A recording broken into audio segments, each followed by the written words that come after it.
তৃণমূল কংগ্রেসের সর্বভারতীয় সাধারণ সম্পাদক এবং সাংসদ অভিষেক বন্দ্যোপাধ্যায়কে যেভাবে সোনারপুরে সংগঠিত, পরিকল্পিত এবং চক্রান্তমূলক হামলার মুখে পড়তে হলো তা অত্যন্ত নিন্দনীয়।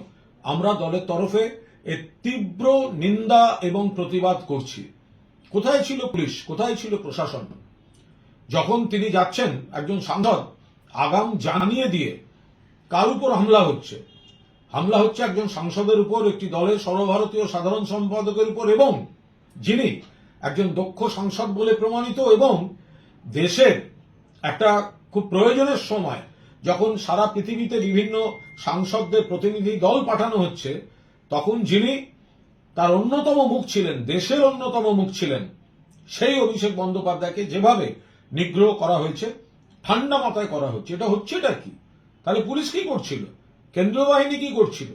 একে তো ওখানে পোস্টপোল ভায়োলেন্স দেখতে যাওয়ার সময় তৃণমূল কংগ্রেস নেতৃত্ব তারা যদি কোনো ঘোষিত কর্মসূচি দেন, সঙ্গে সঙ্গে সেখানে একটা জমায়েত করে রাখা হবে এবং তাদের আক্রমণ করা হবে, কুৎসিত আচরণ করা হবে, সেটা ফেসবুকে ভাইরাল করা হবে।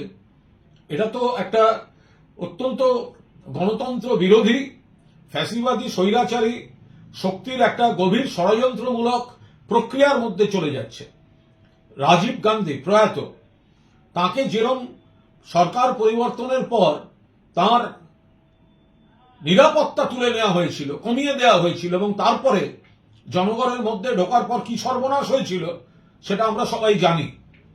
আবার যদি উল্টো দিক দেখি, তাহলে আমরা দেখব যে মমতা বন্দ্যোপাধ্যায়ের উপর বারবার যখন হামলা হয়েছে, 1990 সালের 16ই আগস্ট যখন প্রাণঘাতী হামলা হয়েছে হাজরা মোড়ে, তারপরে ওই হামলা থেকে কি করে মমতা বন্দ্যোপাধ্যায় আরো দুর্জয় জননেত্রী হয়ে উঠেছেন, এখন অভিষেক বন্দ্যোপাধ্যায়কে আক্রমণ করে বাংলায় কি ধরনের আইনের শাসনের কথা বলছে বিজেপি, সেটা জনসমক্ষে এসে গিয়েছে। পাশাপাশি আমরা আশাবাদী যে এতদিন যাকে শুধুমাত্র মমতা বন্দ্যোপাধ্যায়ের ভাইপো বলে তকমা দেওয়া হতো, আজ তাকে আক্রমণ করে তার পুনর্জন্ম দিল ভারতীয় জনতা পার্টি। আজ তার পুনর্জন্ম দিল। এতদিন শুধুমাত্র ভাইপো বলে যাকে অভিহিত করত, আজ পরিকল্পিতভাবে তার উপর আক্রমণ করে তার নেতৃত্বকে প্রতিষ্ঠা করে দিল। এবং অভিষেক বন্দ্যোপাধ্যায় তার স্নায়ুযুদ্ধে আজকের দিনটিকে যদি অতিক্রম করে আসতে পারেন, তার নমুনা আমরা এখনই দেখতে পাচ্ছি, তার ইঙ্গিত দেখতে পাচ্ছি।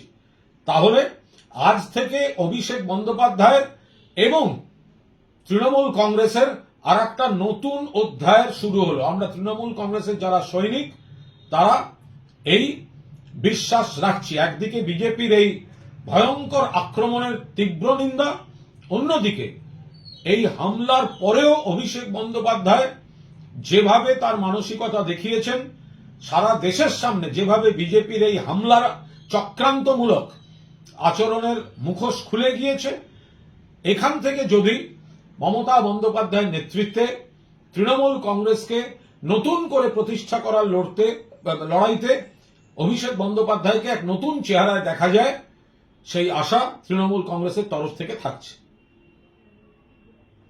Ma, there's this new Bengali matrimonial website, BABandhan.in. It's safe, verified, and just for us. Really? देर न करें, आज ही रजिस्टर करें।